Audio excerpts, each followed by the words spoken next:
Hello বন্ধুরা, আমি দীপ আর তোমরা শুনছো ভূতবং। ভূতের রাজ্যে সকলকে স্বাগত। বন্ধুরা, আজ তোমরা ভূতবংয়ে এই প্রথমবারের মতো প্ল্যানচেটের ঘটনা শুনতে চলেছ। ঘটনাটি পাঠিয়েছে কলকাতার ভবানীপুর থেকে ঈশিতা মিত্র। দার্জিলিংয়ে ঘুরতে গিয়ে ঈশিতা আর ঈশিতার ভাই বোনেরা প্ল্যানচেট করতে গিয়ে কীভাবে ভৌতিক অভিজ্ঞতার সম্মুখীন হলো তা আজ তোমরা শুনতে চলেছ। ঘটনাটি শোনার আগে বন্ধুরা, তোমরা এখনও যারা ভূতবং চ্যানেলটিকে সাবস্ক্রাইব করোনি তারা সাবস্ক্রাইব করে ফেলো, আর যারা আগেই সাবস্ক্রাইব করেছো তারা যত পারো চ্যানেলটিকে শেয়ার করে দাও। তাহলে চলো বন্ধুরা, আর কথা বাড়াচ্ছি না, আজকের ঘটনাটি শোনা যাক। দীপদা, আমি ঈশিতা মিত্র। আমার বাড়ি কলকাতার ভবানীপুরে। আমি তোমার ভূতবংয়ের ভৌতিক ঘটনাগুলি নিয়মিত শুনি। আমার ভৌতিক ঘটনা শুনতে খুব ভালো লাগে, আর শীতের রাতে ভৌতিক ঘটনা শোনার ফিলিংসটাই আলাদা, দারুণ লাগে। আজ আমার সাথে আর আমার ভাই বোনেদের সাথে ঘটে যাওয়া একটি ঘটনা শেয়ার করলাম। আশা করি সকলের চরম ভয়ের লাগবে ঘটনাটি। ঘটনাটি ঘটে 2023-এর জানুয়ারি মাসে। ঘটনাটি ঘটেছিল দার্জিলিংয়ে বেড়াতে গিয়ে।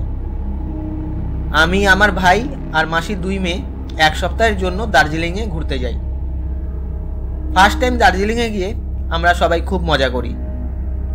আমরা যেই হোটেলে ছিলাম সেই হোটেলটাও খুব ভালো ছিল।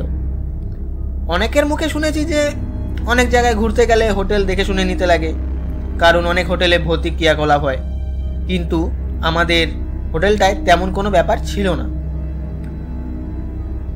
5 রাত আমরা ভালোই কাটিয়েছি। প্রবলেম হয় আমাদের বাড়ি ফেরার আগের রাতে। প্রবলেমটা ক্রিয়েট হয় আমাদের নিজেদের দোষেই। শেষ রাত দার্জিলিংয়ে কাটাবো। আমার মাসির ছোটো মেয়ে প্ল্যান করে আজ রাতে প্ল্যানচেট করলে কেমন হয়। আমি আর আমার মাসির বড় মেয়ে রাজি হয়ে যাই ওর কথায়, কিন্তু আমার ভাই রাজি হচ্ছিল না। তারপর আমরা ভাইকে বোঝাই, বাড়িতে থাকলে তো এসব করা যাবে না, তাই চল না ভাই, এই সুযোগ আজ প্ল্যানচেট করি, ট্রাই তো করা যেতেই পারে। এমনিতে তো কিছু হবে না, জাস্ট ট্রাই করব। ভাইকে আমরা এই কথা বোঝাই, ওকে জোর করেই রাজি করাই আমরা। রাত 9টা বাজে। একটা মোমবাতি মেঝেতে রাখি আর 4 জন গোল করে বসি। রুমের সব লাইট অফ করে দিই, আর জানলা দরজা তো আগের থেকেই অফ ছিল। আমাদের আগের কোনো এক্সপিরিয়েন্স ছিল না এই প্ল্যানচেট করার। ওই মুভিজ সিরিয়ালে যেমনভাবে দেখেছি ঠিক তেমনভাবেই করা শুরু করি। আমরা ঠিক করি আমার আরেক মাসির মেয়ে পিঙ্কি, যে 6 মাস আগে গলায় ফাঁস দিয়ে আত্মহত্যা করেছিল, ওর আত্মাকে ডাকবো। ও একটা ছেলেকে খুব ভালোবাসতো। 5 বছর রিলেশনের পর ওদের ব্রেকআপ হয়ে যায়। তারপর ও আত্মহত্যা করে। আর কি কি ব্যাপার হয়েছিল তা জানার উদ্দেশ্যে ওর আত্মাকে আমরা ডাকি। আমরা 4 জন চোখ বন্ধ করে এক মনে ওর আত্মাকে ডাকি। 5 মিনিট হওয়ার পর কিছু হয় না। আমার ভাই তো রেগে ওঠে। ও বলে, ধুর ব্যাং, ভুলভাল জিনিস, তোরা কর। এই বলে ও উঠে যায়। আমরা জোর করে আবার ওকে বসাই। বলি, লাস্টবার ভাই, ট্রাই করি, তারপর আর করব না। ভাই তারপর বসে।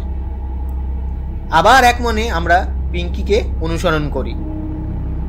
আবারও কিছু হয় না। 5 মিনিটের বেশি হয়ে যায়।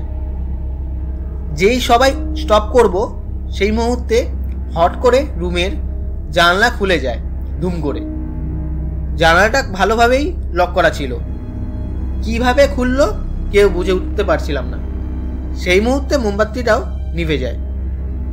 মাসির ছোট মেয়ে রুমের লাইটটা ধরাতে যাবে, সেই সময় ওকে কে যেন সপাটে চড় মারে আর এক ধাক্কা দিয়ে ফেলে দেয়।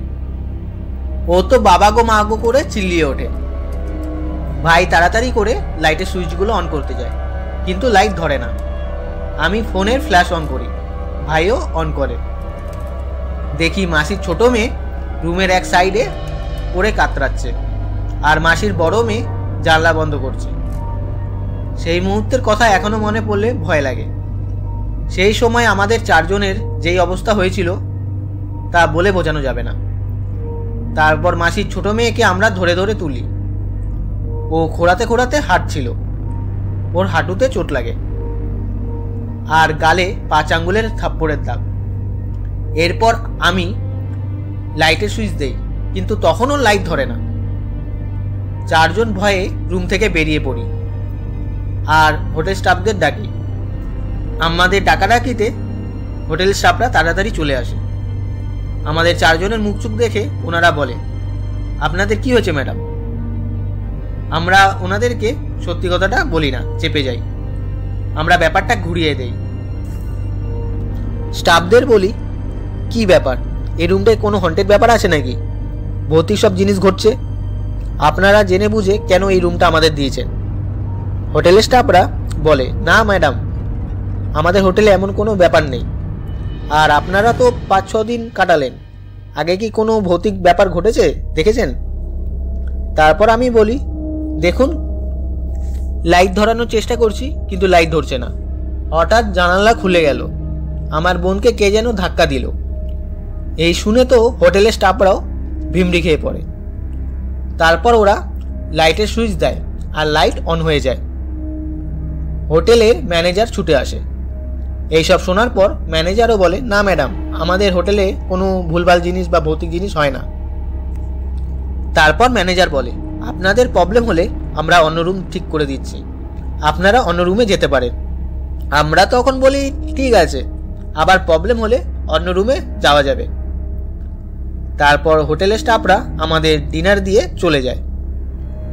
আমাদের 4 জনের তখনও খুব ভয় লাগছিল আর নিজেরা নিজেদেরকে ব্লেম করছিলাম যে সত্যি একটা বাজে কাজ করে ফেলেছি। সেই রাতে আমরা কেউই আর ডিনার করি না। স্টাফরা টেবিলে যেইভাবে খাওয়া রেখে গিয়েছিল আমরা সেইভাবেই রেখে ঘুমিয়ে পড়ি। কিন্তু তখনও আমাদের সাথে আরও কিছু অঘটন অপেক্ষা করছিল। রাত 12টা। আমি আর আমার ভাই এক বেডে আর মাসির 2 মেয়ে অন্য বেডে শুয়ে। হঠাৎ ধুরুস ধারুস করে আওয়াজে ঘুম ভেঙে যায়। সঙ্গে সঙ্গে উঠি, লাইট ধরিয়ে যা দেখি, ওই দেখে নিজের চোখকে বিশ্বাস করতে পারছিলাম না। দেখি মাসির ছোট মেয়ে মেঝেতে পড়ে কাতরাচ্ছে, খাবারগুলো ছড়ানো ছেটানো। আর ওই কয়েকদিনে আমরা সব যা যা জিনিস দার্জিলিং থেকে কিনেছিলাম সব ছড়ানো ছেটানো আর ছেঁড়া। সোয়েটার, মাফলার, চাদর সব ছেঁড়া অবস্থায় পড়ে। আমরা 4 জন আর ওই রুমে থাকি না, সঙ্গে সঙ্গে বেরিয়ে পড়ি আর স্টাফদের ডাকাডাকি শুরু করি। স্টাফরা আসার পর রুমটাকে দেখাই। ওনারাও বুঝে উঠতে পারছিল না যে এটা কি করে সম্ভব। তারপর ওনারা সেই রাতের জন্য আমাদেরকে একটা নতুন রুম দেয়। পরের দিন সময় মতো আমরা হোটেল থেকে বেরিয়ে যাই বাড়ির উদ্দেশ্যে। ট্রেনে আসার সময় আমি, ভাই আর মাসির বড় মেয়ে তাও টুকটাক কথা বলছিলাম, কিন্তু মাসির ছোট মেয়ে একেবারেই চুপচাপ হয়ে যায়, কোনো কথা বলছিল না। আর ওর গা ধরে দেখি হালকা হালকা জ্বর এসছে। তারপর আমরা বাড়ি পৌঁছাই। মাসির 2 মেয়ে ওদের নিজেদের বাড়ি চলে যায়। বাড়ি ফেরার পর আমাদের আপসেট দেখে মা বাবা জিজ্ঞাসা করে কি হয়েছে, কিন্তু আমরা কিছু বলি না।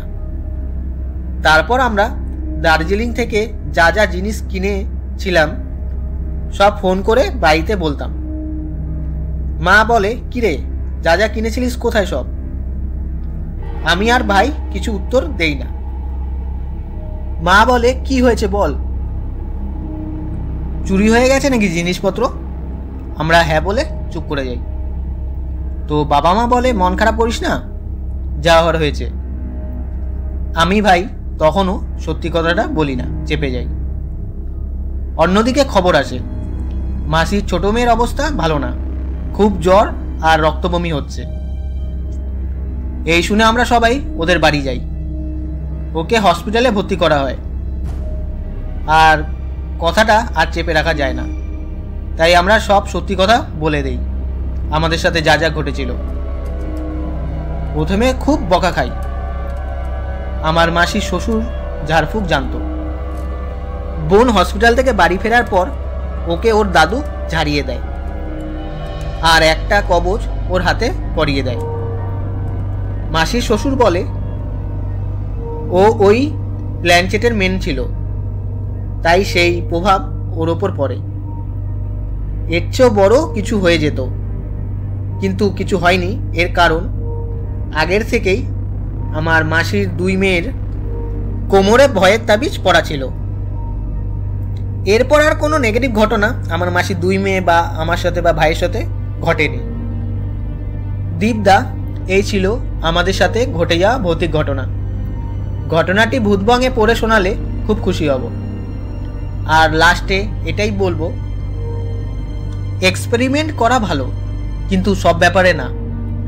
প্ল্যানচেট যদি কেউ করতে চাও তাহলে বুঝে শুনে করো। পজিটিভ কিছুই হবে না, হলে নেগেটিভই হবে। তাহলে বন্ধুরা, আজকের ঘটনাটি কেমন লাগলো কমেন্ট করে জানিও আর লাইক করে দিও। আর বন্ধুরা, তোমরাও যদি ঘটনা পাঠাতে চাও তাহলে আমাদের ভূতবঙ্গের ইমেল আইডি bhutbongofficial@gmail.com পাঠিয়ে দিও।